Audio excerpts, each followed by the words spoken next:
I enjoy fiction. I used to write it as a hobby, and I used to have the habit of plowing through one or two books a week. As I've gotten older, most of my literary choices, I suppose, are non-fiction, current events and psychology, history especially I really enjoy, because it sort of reads like a bit of a fictionless history. And history is actually particularly interesting, not just because it reads like a story, but it reads like a story that we are currently a part of. We're just experiencing the latest chapter in that story. And so by extension, current events are also, in their own way, like reading works of fiction. And that's especially true, I have found, if you follow current events in the United States. I don't think that's ever been any more true than it has, especially over the last year, so 2020, leading up to the 46th elections. It really looked poorly written. You know, when you watch a movie, here's an example. When you watch a movie and you can see that the character, the protagonist, is going to make a terrible decision, and it's an obviously terrible decision. Right, what's happening there is that the writers have most likely trapped themselves in the story. And in order to move the story along, they now have to have a character make a stupid or out-of-character decision. And this is where the suspension of disbelief comes in. In order for the audience is at that point expected to suspend their disbelief, to sort of smooth over in their own minds the wrinkles in the story for the benefit of a greater immersion in the story. Writers can get away with this, storytellers can get away with this, depending on how compelling their story is, and of course how many times they ask you to do this. There's only so much disbelief that can be suspended, after all, before your whole narrative starts to collapse under itself. Now, the last year in America, and especially pertaining to the elections, has been as baffling to watch as a scantily clad blonde girl running up the stairs when she knows there's a killer in the house on the ground floor, and you're staring at your screen, wondering why she doesn't go outside and make a break for a neighbor's house. Because the choice to go upstairs has left her with no possible positive outcomes, and you're starting to wonder, well, should I really be sympathizing with this poor, doomed, ditzy girl, who's apparently chosen suicide by stupid as her way out of a franchise? Now, over the past year, well, it started earlier if we're honest, but over the last year especially, it's been highlighted that America seems to be trying to stupid her way out of the franchise of Empire. In our scenario, America is of course the ditzy blonde, home alone. The killer in the house is the civil unrest that she's desperately trying to avoid. America's political and cultural elite obviously represent the writing staff, who are responsible for the decisions that sometimes are questionable, that require us to suspend our disbelief so that we can actually buy what they're selling.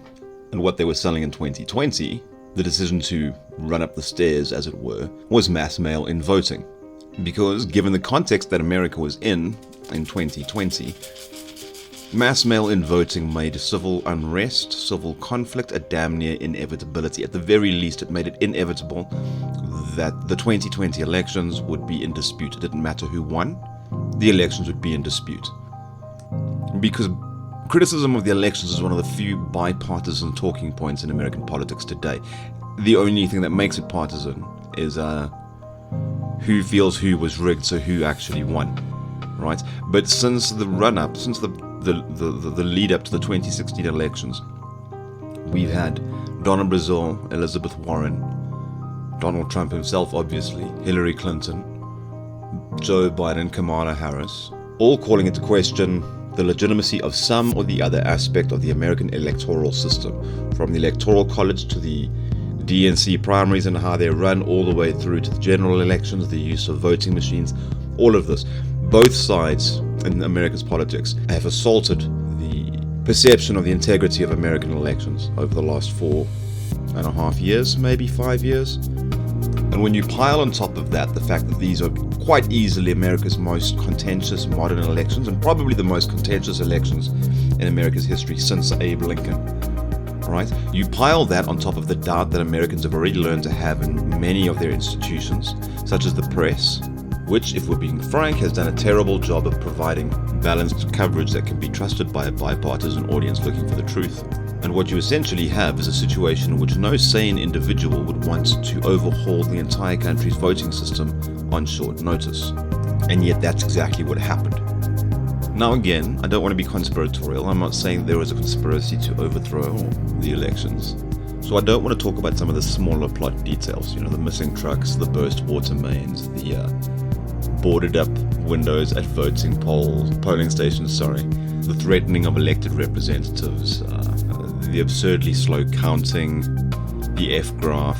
I know some of these things have been debunked, some have not really been confronted at all, and these are the details that make the story as juicy as it is, as compelling as it is, and that is part of why it's larger plot points have been ignored, I feel, because the details are juicy, the details are compelling. It's like a soap opera, and in a soap opera you stop paying attention to the broader character arcs and the grand sweeps of the plot. You start to pay attention to some of the gossip level details, which I feel a lot of the election fraud discussion is centered around. Gossip level details. So in terms of the scenario laid out earlier, what I'm referring to now as gossip level details would be the minutiae of the situation that the blonde girl finds herself in. Right? She's upstairs with the killer. That's the main stuff. That's the important plot point. That's the absentee voting, the mass mail-in voting. Right, is that she ended up upstairs. The missing truck and the burst water main and the F-graphs, all of that's how she fights once the inevitable confrontation takes place upstairs, once the killer finds her. Does she kick it? We know she's going to die. That's almost a guarantee at this point in the story. Just like by the time the votes were being counted in America, civil unrest was pretty much guaranteed. The killer got the girl. And if you don't believe me, just think about if Trump had won. Do you really think that the radical left would have responded better than the radical right to the idea that their votes had been undermined? You think that they wouldn't have used things like their prior accusation of Trump interfering with the US postal system, for example, as an excuse to refuse to accept the legitimacy of his presidency and riot, possibly in the Capitol, just like the right did? Last year, the radical left took over a police station and 6 blocks of Capitol Hill, and then they patrolled it with armed thugs. The country's a powder keg, and violence in the wake of the elections was close to inevitable, just like the girl getting killed. And what made it inevitable was going upstairs, once again.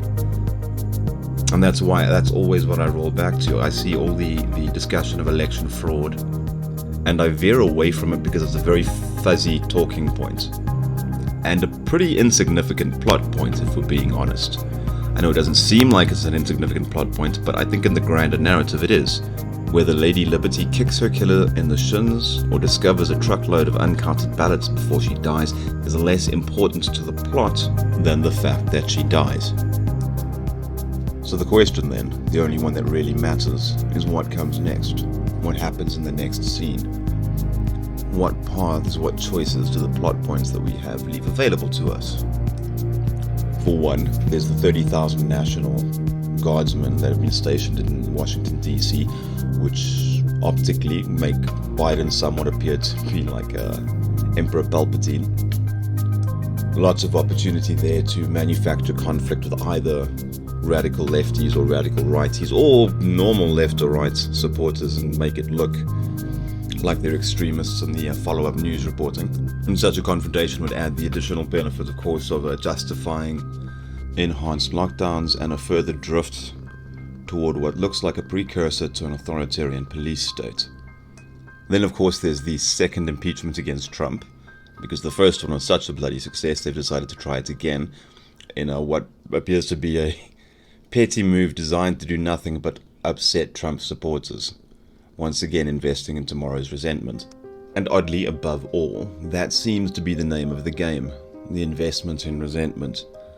Because watching American politics, as much as I say it's like watching a good old fiction, is also sort of like watching the targets of American plans for regime change.